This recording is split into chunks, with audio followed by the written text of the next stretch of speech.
প্রিয় মুসলমান ভাইয়েরা আমার, আল্লাহ সুবহানাহু ওয়া তাআলা এই পৃথিবীতে এমন ঘটনা আছে, এই পৃথিবীতে এমন ইতিহাস আছে, পশু জবাইয়ের পরিবর্তে মানুষ জবাই করা, মানুষকে জবাই করার বিধান দিয়েছেন। একদিনে একজন দুইজন মানুষ নয়, ৭০,০০০ পরিমাণ মানুষকে জবাই করা হয়েছে আল্লাহর জন্য। বনি ইসরাইল যখন ফেরাউনের কবল থেকে মুক্তি পেয়ে যখন লোহিত সাগর পার হয়ে চলে আসলো, মুসা আলাইহিস সালাতু ওয়াস সালামের কাছে বনি ইসরাইল বলে, পয়গম্বর, আমরা তো একটা নিরাপদ জায়গায় চলে এসেছি, এই জায়গায় যদি আমাদের জন্য একটা আসমানি কিতাব হয়, একটা নির্দিষ্ট শরীয়ত হয়, আমরা সেই কিতাব অনুযায়ী, শরীয়ত অনুযায়ী আমরা আমল করে জীবন যাপন করব, আল্লাহর বিধান অনুযায়ী চলব। মুসা আলাইহিস সালাতু ওয়াস সালাম চলে গেলেন তুর পর্বতে, সেখানে লাগাতার 30 দিন পর্যন্ত ইতিকাফ করলেন, ধ্যান করলেন।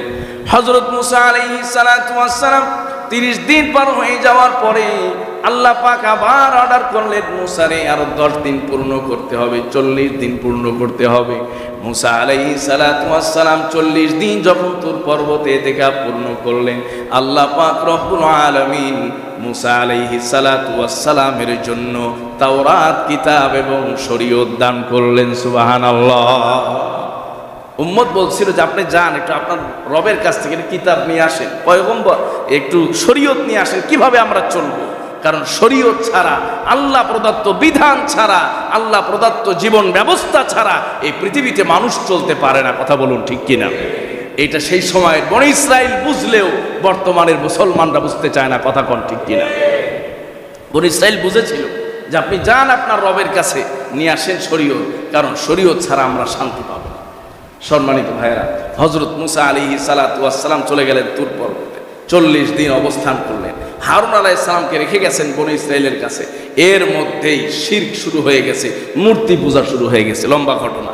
আল্লাহ সুবহানাহু ওয়া তাআলা সূরা বাকারায় আলোচনা করেছেন, ওয়াইদ ক্বালা মুসা লিকাওমিহি ইয়া কওমি ইন্নাকুম যালামতুম আনফুসাকুম বিত্তিখাযিকুমুল ইজলা ফাতুবু ইলা বারিইকুম ফাকতুলু আনফুসাকুম। আল্লাহ সুবহানাহু ওয়া তাআলা বলছেন যে বনি ইসরাইল যেহেতু শিরকে নিমজ্জিত হয়েছে, 40 দিন ধৈর্য ধারণ করতে পারে নাই, সুতরাং এদের জন্য বিধান করা হলো এরা যেন নিজেদেরকে হত্যা করে। কারা কাদেরকে হত্যা করবে? ওই যারা শিরকে লিপ্ত হয়েছে তাদেরকে হত্যা করা হবে, তাদেরকে জবাই করে দেওয়া হবে। কারা করবে? যারা শিরকে নিবদ্ধিত হয় নাই তারা। আল্লাহ সুবহানাহু ওয়া তাআলা মেঘ পাঠাইলেন, মেঘ, কালো মেঘ, যেই কালো মেঘের কারণে একজনের চেহারা আরেকজন দেখতে পেত না।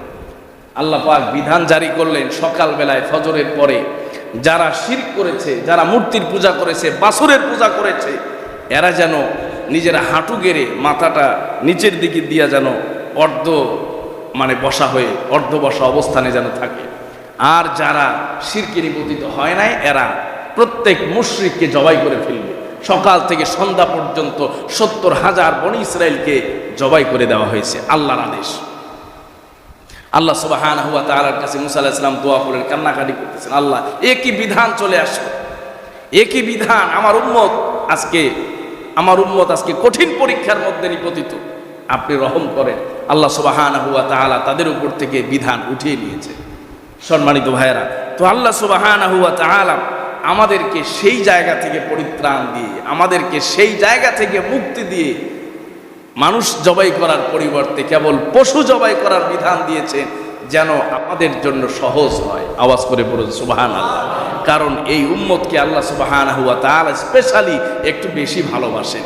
কারণ আমরা হলো গুনাহগার হলেও, ঈমান দুর্বল হলেও, আমল কম থাকলেও আমাদের একটা বড় পরিচয় হলো আমরা আখেরি নবীর উম্মত। কথা বলুন ঠিক কিনা?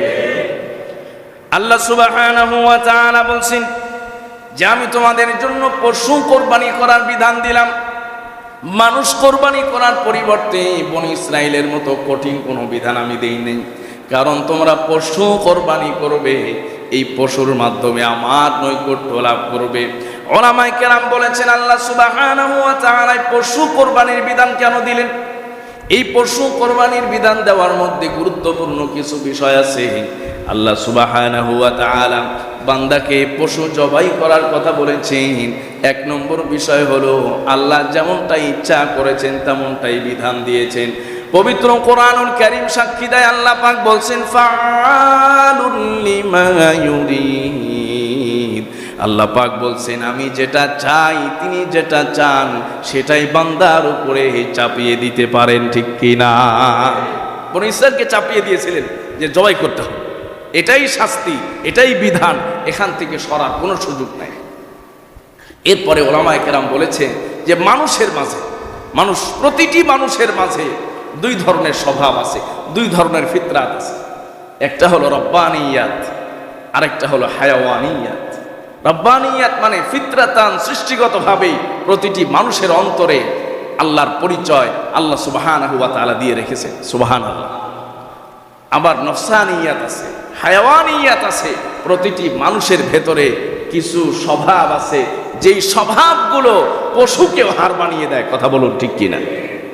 আল্লাহ সুবহানাহু ওয়া তাআলা বিধান দিয়েছেন যে বান্দা পশু জবাই করবে, পশু জবাই করবে বছরে একবার, একসাথে সবাই মিলে পশু জবাই করে, রক্তপাত করে পশুকে জবাই করে দিয়ে নিজের ভেতরে থাকা মানবরূপী এই যে আত্মার ভেতরে লুকিয়ে থাকা যে পশুত্ব আছে, সেই পশুত্বকে জবাই করে রক্তের সাথে মিশিয়ে দিয়ে মাটিতে প্রবাহিত করে নিজের অন্তরটাকে যেন সে তো পবিত্র করে নিতে পারে। সুবহানাল্লাহ।